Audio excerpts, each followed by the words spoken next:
बेटा कैसे हैं आप। आई होप आप सभी ठीक होंगे बच्चे। आज हम अपनी क्लास 10th के कुछ क्वेश्चंस की बात करेंगे बेटा। ये मेरे पास एक क्वेश्चन पेपर है जो किसी प्राइवेट स्कूल का है, तो आज हम इस पेपर को डिस्कस करने वाले हैं। मेनली मैं इनके एमसीक्यूज पर फोकस करना चाहूंगी बेटा, क्योंकि ये एमसीक्यूज बहुत इंपॉर्टेंट है। जितने ज़्यादा एमसीक्यूज हम लोग अपनी 10th क्लास के लिए प्रैक्टिस करेंगे उतना हमारे लिए इंपॉर्टेंट होगा। ठीक है, तो आज हम बात करने वाले हैं किसकी, एमसीक्यूज की, जो इस क्वेश्चन पेपर से हम लोग डिस्कस करने वाले हैं। ठीक है, तो वन बाय वन, मैं इंग्लिश में है ये, लेकिन मैं इनको हिंदी में कन्वर्ट करते जाऊंगी। अगर अभी तक आपने मेरे चैनल को सब्सक्राइब नहीं किया बेटा, तो आप नीचे दिए हुए लिंक पर क्लिक करके मेरे चैनल को सब्सक्राइब कर सकते हैं। मेरे चैनल का नाम है बियॉन्ड इमेजिन पॉइंट। चलिए, तो आज की बात करेंगे हम। क्वेश्चन नंबर 1 की बात कर रहे हैं। फर्स्ट क्वेश्चन है बेटा, which of the following is acidic in nature. आपको बताना है कि इनमें से कौन सा अम्लीयता का प्रकृति जिसकी अम्लीय है आपको वो बताना है। पहला है लाइम जूस, दूसरा है ह्यूमन बॉडी, तीसरा लाइम वाटर और चौथा है एंटासिड। आपको एसिडिक बताना है, तो हमें पता है जो लाइम जूस है वो हमारा क्या होता है बेटा, एसिडिक इन नेचर होता है। दैट इज वो आपका कैसा होता है, वो अम्लीय होता है। दूसरा क्वेश्चन है, addition of quick lime to water generates heat. हमें पता है जब आप क्विक लाइम मतलब आपके बिना बुझे हुए चूने को जब आप किसमें पानी के अंदर डालते हैं तो उसमें से क्या निकलती है, हीट निकलती है, ऊष्मा निकलती है। आपको बताना है वो एंडोथर्मिक है, एक्सोथर्मिक है, दोनों है या इनमें से कोई नहीं। एंडोथर्मिक मतलब वो आपकी ऊष्मा शोषी है या ऊष्मा शेपी है, आपको ये बताना है। तो वो एक्सोथर्मिक होती है। एक्सो का मतलब होता है बाहर निकलना, तो ये ऊष्मा शोषी है, मतलब जो ऊष्मा का अवशोषण नहीं करती हैं, ये ऊष्मा को बाहर निकालती है, तो एक्सोथर्मिक रिएक्शंस हैं। ठीक है, तो ऑप्शन बी यहाँ पर हमारे पास हो जाएगा।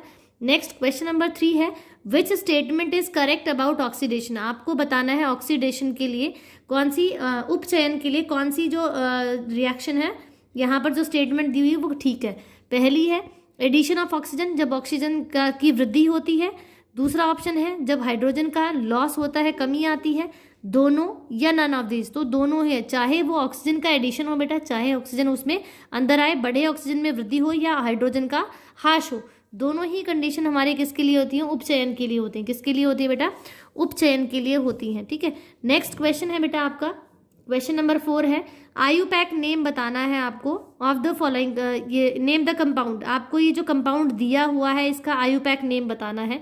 तो ये पहले हमें देखा CH3 CH3 CHO ग्रुप लगा है। कौन सा ग्रुप है, CHO, और CHO आपका एल्डिहाइड ग्रुप होता है। कौन सा होता है, एल्डिहाइड होता है। तो इसका मतलब यहाँ पर लास्ट में क्या लगेगा, Al आना चाहिए। क्या आना चाहिए लास्ट में, Al आना चाहिए। अब टोटल कार्बन देखो इस कंपाउंड में कितने हैं, 1 2 और 3 कार्बन है यहाँ पे। तो 3 कार्बन के लिए हम प्रोपेन वर्ड लगाते हैं, तो प्रोपेन और एल्डिहाइड का अल, प्रोपेनल। तो हमारे पास जो ऑप्शन ए है वो इसका करेक्ट ऑप्शन हो जाएगा। तो ये हमारे पास क्या है बेटा, इस कंपाउंड का नाम क्या है, प्रोपेनल। क्या नाम है, प्रोपेनल। नेक्स्ट क्वेश्चन है बेटा आपके लिए, fatty food becomes rancid because, जो ज़्यादा वसायुक्त भोजन होता है वो रेंसिड मतलब वो खराब हो जाता है। क्यों, क्योंकि ऑक्सीडेशन, उपचयन के कारण। किसकी वजह से होता है बेटा, उपचयन के कारण, ऑक्सीडेशन के कारण होता है। नेक्स्ट क्वेश्चन है बेटा, which of the following is not a mineral acid. आपको बताना है निम्नलिखित में से कौन सा खनिज जो मिनरल है वो नहीं है, खनिज अम्ल नहीं है। हमें पता है 2 प्रकार के मिनरल होते हैं बेटा, एक खनिज वाले होते हैं और एक होते हैं आपके पास ऑर्गेनिक। तो ऑर्गेनिक वो होते हैं जिनको हम खा सकते हैं, और खनिज वाले वो होते हैं जो हमारे जिनको हम इस्तेमाल नहीं कर सकते। तो यहाँ HCl हाइड्रोक्लोरिक अम्ल दिया हुआ है। ठीक है, नाइट्रिक एसिड है, सिट्रिक एसिड है और सल्फ्यूरिक एसिड है। तो देखो बेटा, हाइड्रोक्लोरिक एसिड, नाइट्रिक एसिड और सल्फ्यूरिक एसिड, ये तीनों हमारे मिनरल है। आपको बताना था नॉट अ मिनरल। तो सिट्रिक एसिड जो हमारा किस में होता है, खट्टे चीज़ों में होता है, खट्टे फलों में सिट्रिक एसिड होता है। ये हमारा खनिज जो अम्ल है वो नहीं है, मिनरल एसिड नहीं है। नेक्स्ट हमारे पास है बेटा, which of the following is the molecular formula for, यहाँ आपको पेंटेनल का आपको फार्मूला बताना है। पेंटेन का मतलब होता है बेटा 5 कार्बन आना। ठीक है, और नल लगा हुआ, Al लगा हुआ, तो दैट में CHO ग्रुप आएगा।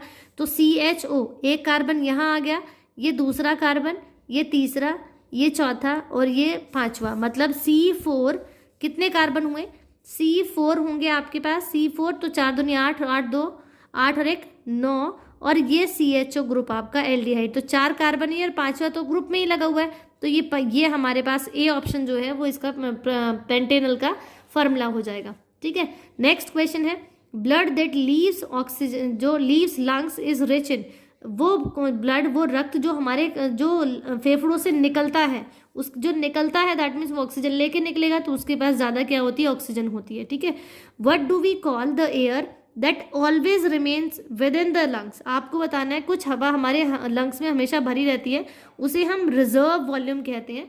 मतलब ये वो वॉल्यूम है जो उनके अंदर भरा रहता है, तो रिजर्व होता है ये। नेक्स्ट क्वेश्चन है बेटा, in human beings sex of the child is determine at the time of. जब फर्टिलाइजेशन होता है, निषेचन की प्रक्रिया होती है, तो उसी समय पर क्या होता है, जो सेक्स डिटर्मिनेशन है वो हो जाती है। तो सेक्स डिटर्मिनेशन कब होती है? फर्टिलाइजेशन के टाइम पर ही होती है, मतलब निषेचन की प्रक्रिया के दौरान ही हो जाती है। विच of the following is a phyto hormone. आपको बताना निम्नलिखित में से फाइटो हार्मोन्स का मतलब होता है बेटा पादप हार्मोन कौन सा है? Cytokinin, thyroxine, testosterone, insulin. तो ये तीनों हमारे मानव हार्मोन होते हैं और ये साइटोकाइनिन हमारा क्या होता है बेटा? पादप हार्मोन होता है। तो इसका आंसर हमारे पास फर्स्ट हो जाएगा। नेक्स्ट क्वेश्चन है, second largest part of our brain. तो सेकेंड लार्जेस्ट ब्रेन जो पार्ट होता है वो सेरिबेलम होता है। नेक्स्ट है बेटा, which of the following is, यहाँ डज नॉट हैव पॉजिटिव और नेगेटिव टर्मिनल। तो जो रियोस्टेट होता है, देखो एमीटर के पास भी क्या होते हैं? पॉजिटिव नेगेटिव टर्मिनल होते हैं। वोल्टेज के पास भी पॉजिटिव नेगेटिव होता है और बैटरी के पास भी क्या होते हैं? पॉजिटिव और नेगेटिव टर्मिनल्स होते हैं। लेकिन रियोस्टेट क्या होता है? वेरिएबल रेजिस्टेंस होता है, प्रतिरोध जो बदलता रहता है। तो ये वेरिएबल रेजिस्टेंस होता है रियोस्टेट, इसके पॉजिटिव नेगेटिव टर्मिनल्स नहीं होते हैं। नेक्स्ट है बेटा, the ability of metal to be drawn into thin sheet. जब आप पीट कर किसी मेटल को चादर में बदल देते हो तो इसको हम कहते हैं मैलेबिलिटी। क्या कहते हैं बेटा? मैलेबिलिटी कहते हैं। तो आज के लिए इतना ही बेटा। होप आपको ये क्वेश्चन समझ आए होंगे। Thank you.